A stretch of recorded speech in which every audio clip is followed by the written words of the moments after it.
Symphony Hall, with its world-class acoustics and stunning auditorium, it's not only the UK's but one of the world's finest concert halls. And it's right here where our curry adventure begins. The show will take us from the curry capital to the length and breadth of India as we seek out the origins of the dish as well as the spices used within it. Welcome from Birmingham to Bombay.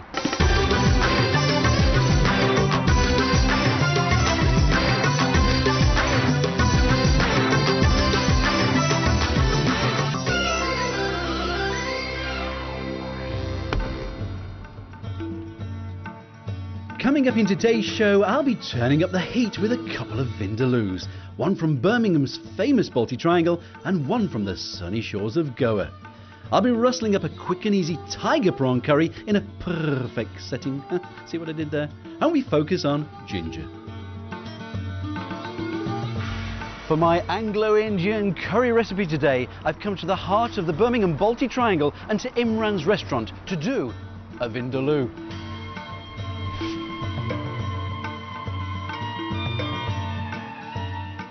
Start off with the ingredients. Okay, so we've got chopped onions, ginger paste, garlic paste. Book and pen at the ready, as I need to get this recipe down so I can recreate Imran's Vindaloo over in Goa and see if there's any great difference between the two. Chili powder, coriander powder, turmeric, salt and coarsely ground black pepper as per taste. And then once that's cooked off, we're going to come to the chicken. And once the chicken is cooked off, we're going to add the potatoes and the green chilli. Excellent, great stuff. Well, we're going to start off with first. We've got a pan here of oil on the go, nice and hot. Which ingredient are we going to kick off with? We're going to start off with the onion, half an onion. Sweat that off. Right, we're going to sweat this off for how long? For about roughly 2 to 3 minutes. Okay. Do you want it brown? Start to go golden? Sorry, translucent, because obviously it's a smaller cut of onion. Will cook quicker. Excellent. And how many are we cooking this dish for? How many portions? 4 portions. 4 portions, okay. Excellent. What's the next ingredient to go into this then? The next ingredient we're going to put is some ginger paste. Some ginger paste? Ginger features heavily in many curries, so I'm going to be looking at this most important and influential spice in greater detail later in the show. The next ingredient is tomato. Fresh chopped, de-seeded. I can see the seeds. You can see the seeds. Is this a popular dish in your restaurant? This is one of the oldest dishes. Birmingham is curry capital of the nation, with more than 100 Balti houses attracting over 20,000 visitors a week. All of them serve specialty curry dishes. A little bit of that. Anything else? Distilled vinegar. That's enough. We're going to cook that off now. Cook that off a little bit. Do you use a lot of vinegar in cooking? Some of the barbecue stuff that we do. Not a lot of the curries, because the Vindaloo has to have a sweet and sour taste.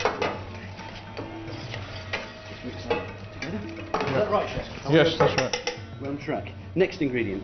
We're going to put some bay leaves in. Good. Some paprika powder. Now, I'm expecting the Vindaloo to be fairly hot. Yeah, very hot dish. Lovely. What we just put in there again? That was cumin powder, sorry. Flavours starting to come through. Red chili powder. Okay, good amount of chili powder. Yes, because it needs to have that. It needs to have a kick to it. Now, sorry, we just put in coriander powder. Lovely. Now putting some turmeric in. Some salt. And of course the ground black pepper. Okay, I'm going to put it back on the heat. I'm going to add some water to it now. So it can start to make the... That's all very well, but how can I get to do all the work? I'm going to keep that on a high heat now. 2 minutes is up. Next step. We're going to add the chicken to the... We'll put it back on the heat now. Heat. Give it a stir. Yep. Right, how long are we going to cook this for? We can take 3 to 4 minutes. Chicken's cooked all the way through. Yes, we're going to add the potatoes in now. Potatoes in there. Cooked potatoes? Yes, new potatoes? Yes, new potatoes. And the real kick is coming in now. Oh. Good. I can already feel the heat coming off that right in the back of my throat. It wouldn't be a Vindaloo if we didn't put the green chilies in. And now then, we're just going to just reheat the potatoes basically? Yes, cook them in for about a couple of minutes. Just to warm through? Get a bit of flavours, yes, warm through as well. What would you normally serve this dish with? Traditionally, a lot of people have the Vindaloos with naan bread or just plain basmati rice. Traditional Vindaloos do not include potatoes. The discrepancy arose because the word aloo means potato. We're ready now. Let you serve. Okay. Chef Usman is placing his Vindaloo in a balti bowl. About time he did something. The origin of the word balti is debatable. Some say it comes from the Urdu and Hindi word that means bucket, referring to its shape. Now others say it derived from the Portuguese baldi, meaning bucket or pail, and it was taken to the subcontinent by the Portuguese on their seafaring journeys back in the late 15th century. Looking good. A good amount of ginger's also been used in this recipe, so I'm going to shoot over to the other side of town to see how they bring in this popular spice. But before the restaurants receive their ground ginger, it all comes here to the largest spice factory in the UK. This processing plant cleans 1.5 tonnes of ginger per hour. In medieval times, ginger was one of the most popular spices in England, a spice that had been cultivated across Asia for over 4,000 years. Back then, a few £100 would have landed on our shores. Today, this factory has an annual delivery of, wait for it, over 38 tonnes. We've seen the restaurants use it, we've seen it being processed, but I want to find out more about the history and the originations of ground ginger. I'm off to India.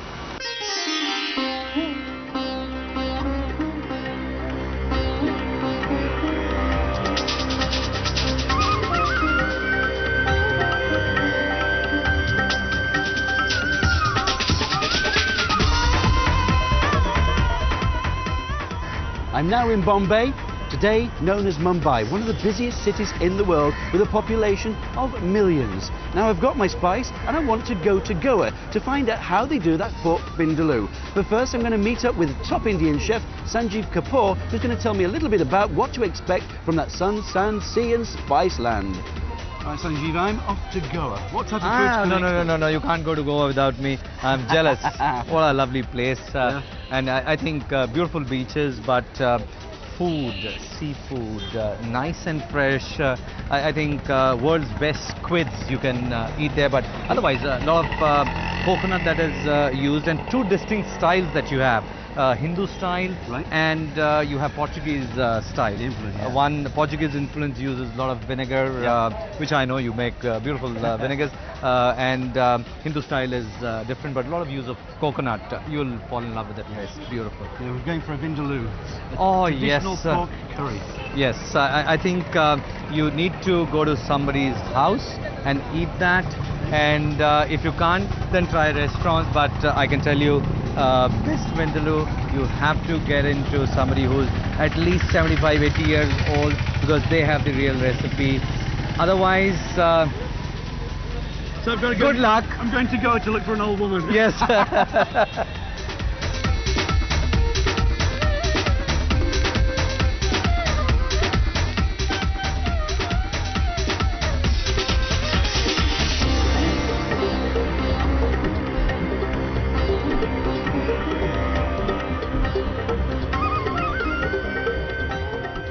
I'm now in Goa. It's a culinary gem with huge Portuguese influence.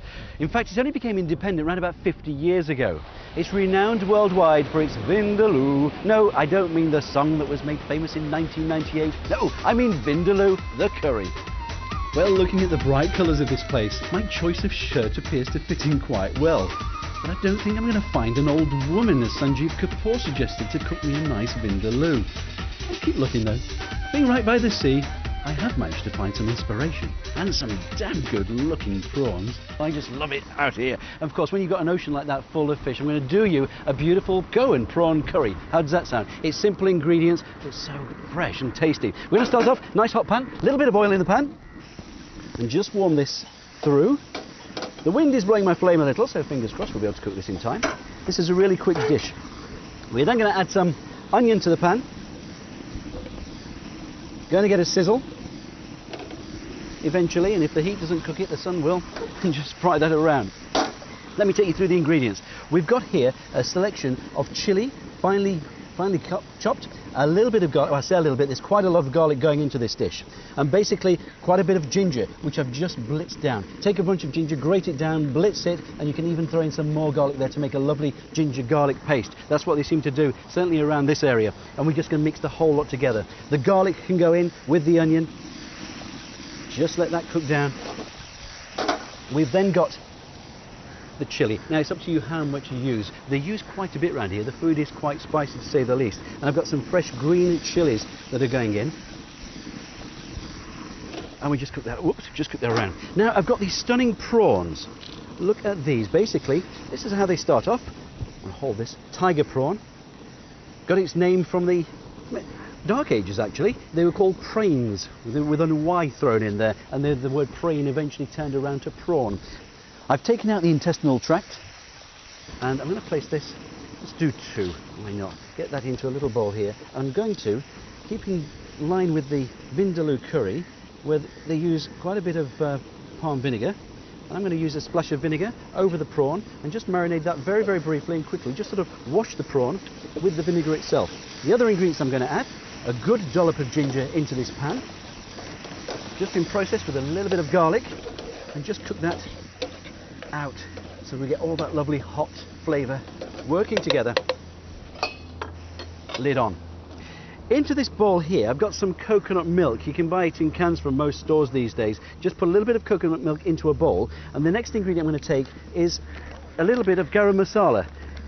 Contains a good selection of spices. We've got some more ginger in here, we've got some black pepper, coriander, cumin, all that mixture well been blended. I'm going to put a couple of good tablespoons into this coconut milk. This is going to be our curry, our spice blend. And mix the two together, the coconut milk and the garam masala. It does smell quite intoxicating as I'm standing here in 30 odd degrees heat. It smells superb. There we go, just blend that together. Garam masala is usually added right to the end of cooking, as opposed to a lot of the spices and curry blends which are put in at the start to cook them out. That is ready. I've got a little bit more coconut milk on the go. We can then take our beautiful juicy prawns, just wipe them a little bit so we don't get too much vinegar in there. Place them into your hot pan with the garlic, with the onion, with the ginger. Lid on the top, a small amount of salt over the top of the prawn. And just stick the lid on. I'm sticking the lid on here just to get some heat on the go and start to cook those prawns. Right then, once you've done one side, you've got all those flavours starting to work, simply turn them over, watch your fingers at this point, and immediately pour in the coconut and the garam masala mix over the top of those prawns. And I've got a little bit more coconut milk, which I'm going to pour over the top. This is our sauce. It's simple, it's quick, it's easy, but it's so, so tasty. Coconut milk over the top there. Not quite finished. I've got some tamarind, tamra hindi, the Indian date. It's citrusy, it's fresh, and I'm going to pour that over the top. You could use some lemon or lime if you can't get hold of any tamarind, but as I'm in this wonderful region full of stunning exotic flavours, that goes in. Give it a gentle stir. Now all you need to do is bring this mixture up to the simmer. The prawns you don't want to overcook at all, and quite simply I'm going to put the lid on and give it 30 to 40 seconds only. Let's have a look. Yep, that's coming up to the simmer. We don't want to overcook them, so just let that boil, let all that sauce and that gravy, that juice all come together. This is the famous beach that every second week of February there's something in the region of 10,000 people come down, and it's a celebration of the fishermen, and they take the Lord, it's a god actually, Lord Shiva, and they bring Lord Shiva down and they immerse the god, Lord Shiva, into the water, and that helps to protect the fishermen for the rest of the year. That gave me just enough time to cook these fish. They're ready, let's serve. I've got here a coconut, as you do. I thought, well, let's use the natural surroundings and let's bring our prawn into our coconut. Oh, I don't think this one's going to fit, it's that big. It's an absolute beauty. Let's bring it in here. Oh, goodness gracious.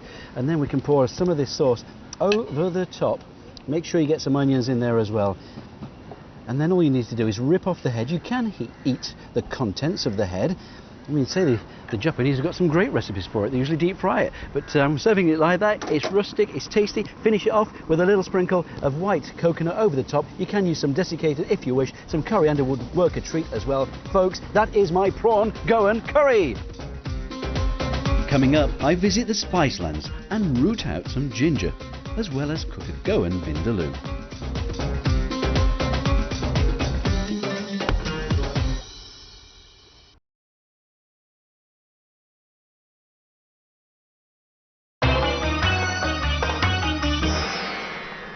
Earlier, back in Birmingham, we cooked a Vindaloo curry, and I'm interested in finding out if the Vindaloo here in Goa, the curry's birthplace, is very different.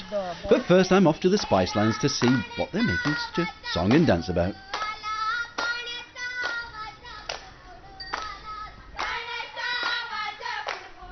Our spice focus today is probably one of the most important spices in Indian curries. It's an underground rhizome.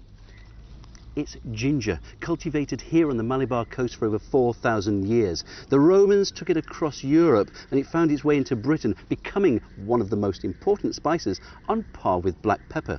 In the 14th century, it was used to cure the Black Death, and as well as its beautiful, wonderful flavour, it's got medicinal and preservative properties too. In ancient Ayurvedic treatments, ginger was used to treat colds and flu, rheumatic afflictions, respiratory problems, as well as a massage for aches and pains. In posh Victorian society, it was the done thing to nibble crystallised ginger after a meal, after it was disclosed that Chinese medicine recommended it to aid digestion. That's all very good, but let's see if ginger's been added to our next Vindaloo. And which European country has made a long-standing contribution to this region in both its culture and diet. The Portuguese influenced this area when Vasco da Gama landed on the shores round about the 16th century. They influenced the architecture, but most importantly, they influenced the food. I'm here to meet Goan Master Chef Sakharamita, who's going to show us how to do a classic Vindaloo. Oh, by the way, just to warn you, she's not an old woman, but someone even better, with her grandmother's traditional recipe. Right, Sakharamita, also lovingly known as Sarita Carvalho. Sarita. I'll call you Sarita if you don't mind. No. Sure. Right then, I've just come from Imran's in Birmingham. They did me a chicken Vindaloo. You're going to do me a classic Goan pork Vindaloo. Sure. Talk us through the ingredients. Yeah, this is the red chilies, the ginger, garlic, clove, cinnamon, peppercorns, cumin, turmeric powder, and this is the toddy vinegar, which we make it at home. It takes 3 months for fermentation. So actually we are going to use lots of garlic and the vinegar, because Vindaloo means wine of garlic. Wine of garlic. Yeah. Vindaloo. Yeah. Vindaloo. Right then. So this is the pork. Yeah, normally traditionally we use pork with fat, but now people are more health conscious, and I want them to taste, once they're in Goa for a holiday, I want them to taste Goan pork Vindaloo. Yeah. Without eating pork Vindaloo, they shouldn't leave home. Yeah, without fat. And that's yeah? a pork fillet? Yeah, pork fillet. What's the first stages? Because there's 2 marinades to this, isn't yes, there? are 2 marinades. First I'll marinate, the first marination I'll show you with this is salt. Yeah. Turmeric powder and ginger garlic paste. Is that 50-50 ginger, 50 garlic? No, it is, garlic is more. Garlic is, say, if it is 50, then ginger is 20. Okay. Yeah. The other 30% is made up of love and tender care. That gets massaged in. Yes. How long is it going to take to marinate? To marinate, we keep for the first marination 1 hour. 1 hour, Yes. Okay. So we sort of leave that aside, cover over, Leave keep that it in the aside. refrigerator for 1 hour. Yes. Right then, we've got the marinated. Then we'll first give you the second marinade. After 1 hour, the second marinade. Got that for you. Yes. So Is this going to be fairly fiery? This dish is going to be hot? yeah, it is hot, but I'll show you the secret ingredient also, how to make it less spicy according to your palate. Actually in Goa we eat very hot and spicy food. But there's no chili pepper in here other than the dried chili pepper. You've got no grind? Yeah, we have to grind. No powders used here. Everything is grinding. Nowadays we use the blender. Meat is massaged and marinated. This helps to add lots of flavour, as well as helps to tenderise and break down the fibres. If you can leave this for around about 6 to 12 hours, it'll make a significant difference. Now you. And goes the pork. It's lovely. It's a lovely deep colour. Yeah, you add a little more spice. So since you need the body for it, you need a gravy, so you'll have to add a little more paste for it.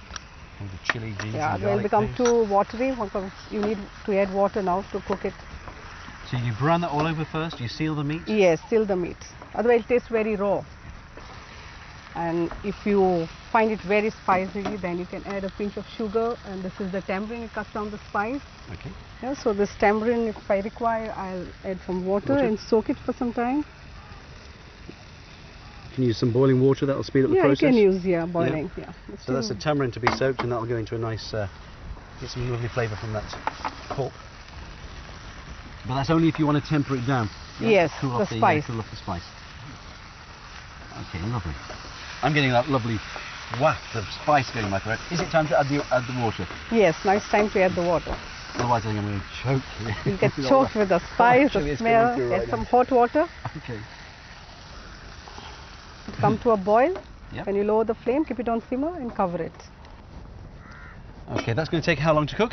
It takes 45 minutes. 45 minutes. That gives me enough time to go and knock up that chicken vindaloo that we cooked in Imran's, and then we can put them both to the taste test. Sure. Well, the recipe that we made back at Imran's in Birmingham has been recreated right here in Goa, so that we can compare the two. Right, it's a vindaloo taste test, right? We've got the chicken from Imran's in Birmingham. We've got your pork vindaloo here. Both of them cooked, I'm sure, to perfection. Let's go for the chicken first. Ladies first. Yeah, have a taste. Oh, thank you very much. Right then.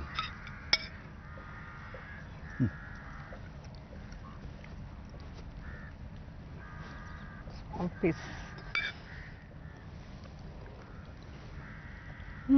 Nice. Delicious. Yeah. There's nice Yeah. sweetness coming through at the front. Sweet and sour. Little garam masala. Gentle spice coming Spice coming through. Garlic. through. Yeah. Very good flavors. Let's try yours. Go for it. Tuck in there a little bit. Ooh, there we go. Okay. Help yourself to your pork vindaloo. It's always interesting Cooked comparing the well, two. well done, cooked. Mm. Mm. Well marinated. Mm. Good flavors. They are good flavours. There's lots of flavour coming through there. A nice balance of flavour also. A little bit of sweetness coming through. That saltiness coming through from that first marinade.